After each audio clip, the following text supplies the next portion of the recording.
Hi, everyone. Welcome back to the Simple English Talking. I'm Jason, your host, and as always, I'm joined by my amazing co-host, Julia. Hi, Julia. Hey, Jason. Hey, listeners. I'm so excited for today's topic because it's something that can really change how you speak English. Absolutely. Today, we're talking about a powerful idea. Fluent thinking leads to fluent speaking. Now, many learners focus a lot on grammar rules or memorizing vocabulary, but what if I told you that the way you think in English is just as important, if not more important, than just knowing words? Yes, it's true. If your mind is slow or stuck, your speaking will be slow and stuck too. But if you train your brain to think fluently in English, your speaking becomes smooth and confident. That's right. So in this episode, we're going to explore what fluent thinking really means, how it connects to your speaking skills, and most importantly, some practical tips you can start using today to improve both. And we'll share stories and examples too, so you'll see how this works in real life. If you've ever felt stuck when speaking, or like your mind is racing but your words aren't coming out, this episode is for you. Perfect. So grab a cup of tea or coffee, get comfortable, and let's dive into the world of fluent thinking and how it can unlock your fluent speaking. Ready, Julia? Ready. Let's go. All right, Julia, let's start with the basics. What exactly do we mean by fluent thinking? It sounds a bit abstract. How would you explain it to our listeners? Good question, Jason. Fluent thinking is basically the ability to think smoothly and quickly in English without having to stop and translate from your native language. It means your brain is working in English, not just using English words. So it's like when you're thinking in your first language, but instead of that, you're doing all your thinking directly in English? Exactly. Think about it like this. When you speak your native language, your thoughts just flow naturally, right? You don't have to pause and look up words or check grammar rules in your head. Fluent thinking means training your mind to have that same flow in English. That makes a lot of sense. So it's not just about memorizing words or practicing sentences, but about how fast and naturally your brain can create ideas in English. Yes. It's like the difference between slowly assembling a puzzle piece by piece and seeing the whole picture right away. Fluent thinking lets you understand and create language without much effort. I've noticed sometimes people get stuck because they're trying to translate everything from their own language. That slows down the whole process, right? And that's one of the biggest hurdles. Fluent thinking means breaking free from translation and letting your brain work in English, shaping ideas, feelings, and stories directly. Can you give an example to help our listeners understand better? Sure. Imagine you see a beautiful sunset. If you think fluently in English, your mind instantly thinks, "The sky is so beautiful. The colors are amazing." But if you translate, you might first think the sentence in your own language, then try to find the right English words, which takes more time. That delay is exactly what causes hesitation when speaking. Yes, and fluent thinking is training yourself to avoid that delay. Your brain gets used to English patterns, vocabulary, and expressions so well that it works on its own without that extra step. That sounds like the ultimate goal for any English learner. Definitely. And the good news is, Anyone can develop fluent thinking with practice and the right techniques, which we'll talk about later in the episode. Awesome! So now that we know what fluent thinking is, next we'll explore how it connects directly to fluent speaking. So, Julia, now that we understand what fluent thinking is, how exactly does it connect to fluent speaking? Why is it so important? Great question, Jason. The connection is actually very simple but powerful. Fluent thinking creates fluent speaking. If your thoughts flow smoothly in English, your words will follow naturally. But if your thoughts get stuck or slow, your speaking will too. That makes sense. It's like the brain is the engine and the mouth is the car. If the engine works well, the car moves smoothly. If the engine is slow, the car can't go fast. Exactly. When you think fluently, your brain sends clear, fast signals to your mouth and tongue. This helps you speak with confidence and without long pauses. I remember one of my English learners told me that when she tried to speak, she kept hesitating because she was translating her thoughts word by word. So she sounded slow and nervous. Yes, that's very common. When your mind isn't used to thinking directly in English, you spend a lot of time planning your sentences instead of just speaking. This breaks the flow and makes speaking stressful, and that stress can make you even more stuck. It becomes a cycle, right? But when you train yourself to think fluently, you break that cycle. Speaking becomes more automatic because your brain has already formed the sentences naturally. So fluent thinking is kind of like rehearsing your speech inside your mind before you say it out loud. Yes, and even better, it's spontaneous. It's not rehearsed memorization. It's your brain creating sentences and ideas instantly. That's huge. So for learners, focusing on fluent thinking can help reduce that nervousness and hesitation during conversations. Absolutely. The more you practice thinking in English, the more comfortable you become, and the more your speaking improves without extra effort. Can you share an example of how someone might practice this connection in everyday life? Sure. For example, if you're waiting in line or walking, try to describe what you see or what you're feeling in English inside your head. This builds fluent thinking. Then, when you speak, your brain is already trained to form those thoughts quickly. That's a practical tip. So the key takeaway is, fluent thinking is the foundation. Without it, fluent speaking is almost impossible. Exactly. Fluent thinking is like the invisible engine behind your spoken English. Perfect. Next, let's talk about what stops people from thinking fluently and how to overcome those barriers. All right, Julia, now that we know how important fluent thinking is, let's get real for a moment. What are some of the biggest barriers that stop learners from thinking fluently in English? Good point, Jason. There are quite a few, but I'd say the biggest one is translation. Many learners still think in their native language and then try to convert everything into English. This takes extra time and slows down the whole process. Yeah, I've seen that a lot. Like someone wants to say, "I'm hungry." But first, they think about how to say it in their language, then try to find the words in English exactly. And that extra step causes hesitation and breaks the flow. Another barrier is overthinking.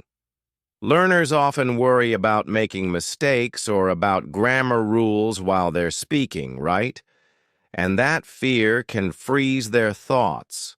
Instead of flowing naturally, their brain is busy judging every word. Yes, and that's really harmful because fluent thinking requires freedom and creativity, not judgment. What about vocabulary? Does limited vocabulary stop fluent thinking too? Absolutely. If you don't have enough words or phrases ready in your brain, it's hard to keep your thoughts moving. You get stuck searching for words, which interrupts fluent thinking. So limited vocabulary, fear of mistakes, overthinking, and translation, these are the main enemies. Yes, and there's one more I want to add: lack of practice. If you don't practice thinking in English regularly, your brain won't build the habit of fluent thinking. Makes sense, like training a muscle. If you don't work it out, it gets weak. Exactly. So recognizing these barriers is the first step to overcoming them. That's great advice for our listeners. Do you have tips on how to notice when these barriers happen during your speaking practice? Sure. For example, if you find yourself pausing a lot, or your mind feels blank, or you catch yourself translating sentences word by word, that's a sign a barrier is blocking your fluent thinking. That's so useful to recognize. Once you know the problem, you can work on fixing it.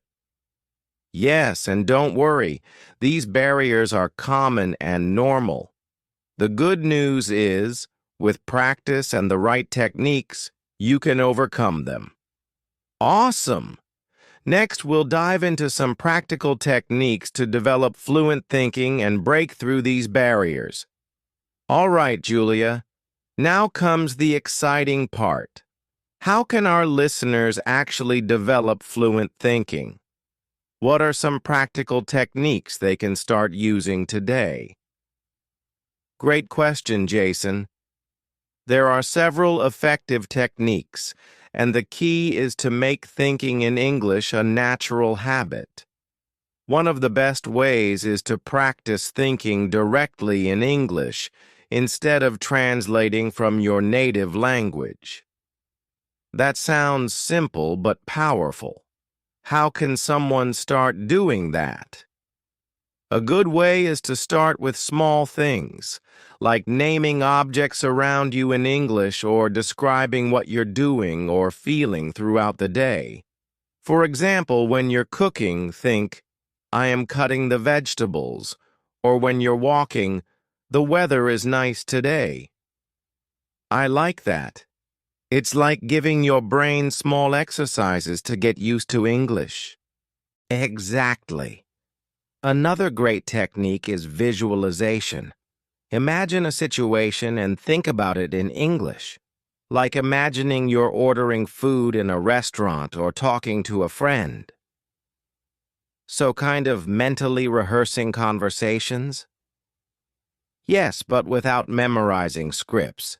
It's about freely creating sentences and ideas in your mind, just like real life.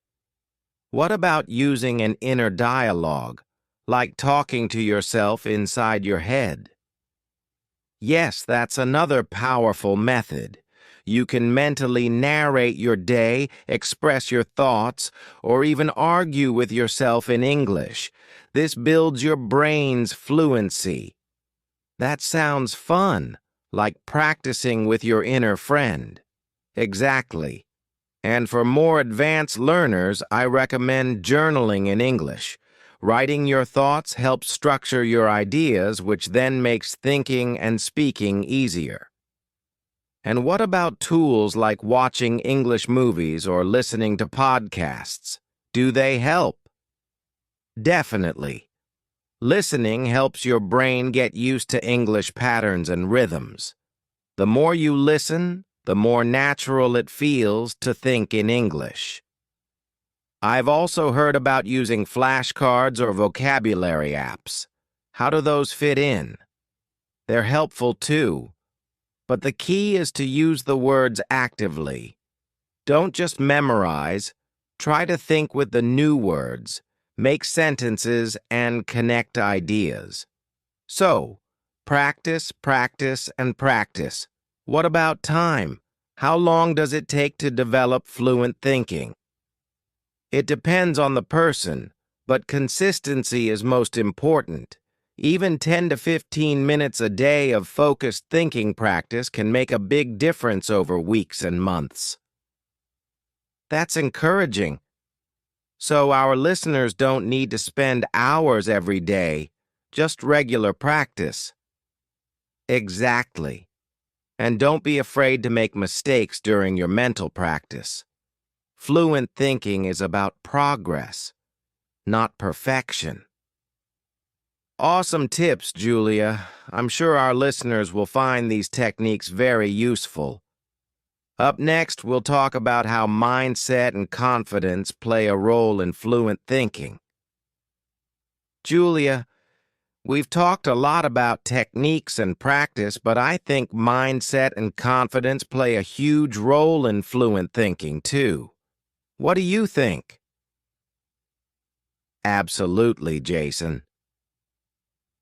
Mindset is like the foundation.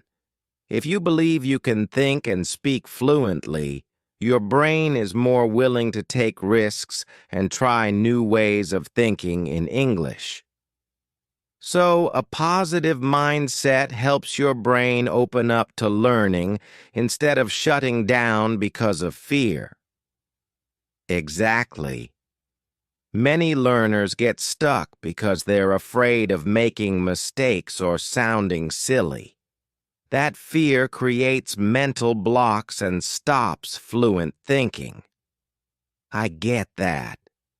When I first started learning, I was so nervous about speaking that my mind went blank.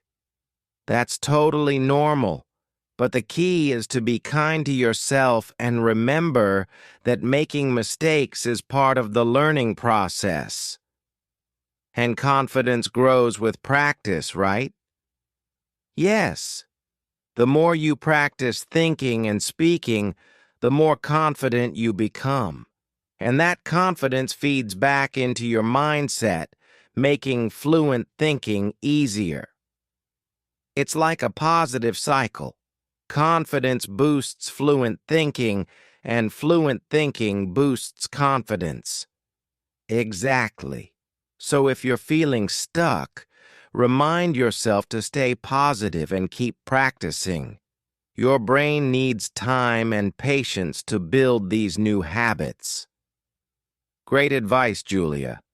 Mindset and confidence really are the invisible superpowers behind fluent thinking and speaking. Yes, and with the right mindset, every step you take brings you closer to fluency. All right, Julia, we've talked about the theory and mindset behind fluent thinking. But what about actual practice activities? What can our listeners do daily to build fluent thinking? Great question, Jason. There are some simple but powerful activities anyone can do to get their brain used to thinking in English. One of my favorites is daily self-talk. Just talking to yourself in English throughout the day, like narrating your actions or thoughts inside your head. Exactly. For example, if you're making breakfast, say to yourself, I am cracking the eggs now. I am stirring the batter. It helps you practice forming sentences naturally. I love that because it's easy to do anytime and anywhere. Yes. Another activity is describing your surroundings out loud or mentally. Look around and describe what you see, hear, or feel in English. That's a great way to build vocabulary and make fluent thinking more automatic. Definitely. Also try thinking in questions and answers. For example, ask yourself, "What will I do today?" And then answer in English. This keeps your brain active and thinking in English. I like that. It's like having a mini conversation with yourself. Exactly. And for something more interactive, you can use English language apps or chatbots to practice quick thinking. Right. Like apps that simulate conversations so you can practice responding fast. Yes. And don't forget reading aloud. When you read in English, try to really think about the meaning and then speak it out loud smoothly. That helps connect your thinking with speaking muscles. Exactly. Lastly, journaling in English for even 5 to 10 minutes a day can help organize your thoughts and develop fluent thinking. Great. So to sum up, daily self-talk, describing surroundings, questions and answers, thinking using apps, reading aloud, and journaling. Yes, those are all fantastic ways to build fluent thinking and improve your English naturally. Awesome. Now our listeners have clear, practical ways to start thinking fluently every day. All right, Julia, it's time for some Q&A from our listeners. We asked them to send in their questions about fluent thinking and speaking. Ready to hear some? Absolutely, Jason. I love hearing from our listeners. What's the first question? Here's one from Maria in Spain. How can I stop translating in my head and start thinking directly in English? Great question, Maria. The best way is to practice small moments of thinking in English, like naming objects around you or describing what you're doing in simple English. The more you practice, the less you rely on translation. Nice. Here's another from Ahmed in Egypt. I get nervous and my mind goes blank. How can I keep thinking fluently when I'm anxious? That's a common problem, Ahmed. Try to slow down your breathing and focus on simple thoughts. Remind yourself that it's okay to make mistakes. Practicing daily will build your confidence and reduce anxiety over time. Great advice. And here's a listener story from Lena in Brazil. She said she used to struggle with speaking because she translated everything, but after practicing self-talk and thinking in English daily, she feels much more confident now. That's inspiring. It shows how consistent practice really changes your fluent thinking and speaking. Absolutely. Thanks for sharing, Lena. To all our listeners, keep practicing and remember, fluent thinking is a journey. Yes, and we're here with you every step of the way. All right, Julia, we've covered a lot today about how fluent thinking leads to fluent speaking. Let's wrap up with some key takeaways for our listeners. Sounds good, Jason. First, fluent thinking means your brain works smoothly and quickly in English without relying on translation. Right. And the connection between thinking and speaking is strong. Fluent thinking makes speaking easier and more natural. We also talked about common barriers like translating, overthinking, fear of mistakes, and limited vocabulary, and how to overcome those with practical techniques like thinking directly in English, visualization, self-talk, and journaling. Plus, the importance of mindset and confidence. Believing in yourself helps you take risks and keep practicing. And finally, daily practice activities like narrating your day, describing surroundings, and reading aloud make a huge difference. Exactly. So if you keep these points in mind and practice regularly, your fluent thinking and speaking will improve step by step. Great advice, Julia. Thanks to everyone for listening. Keep practicing your English and stay confident. Yes. And remember, fluent thinking leads to fluent speaking. See you next time. Well, Julia, that brings us to the end of today's episode on Fluent Thinking Leads to Fluent Speaking. I hope our listeners found it helpful and inspiring. Me too, Jason. Remember, fluency is a journey, and every step you take in practicing your thinking will bring you closer to speaking confidently. If you enjoyed today's podcast, please like, share, and subscribe to our channel. And don't forget to leave your questions or comments below. We love hearing from you. Absolutely. And follow us on social media for daily tips and motivation. Thanks for joining us on the English Learning Podcast. Until next time, keep thinking in English. Take care, everyone.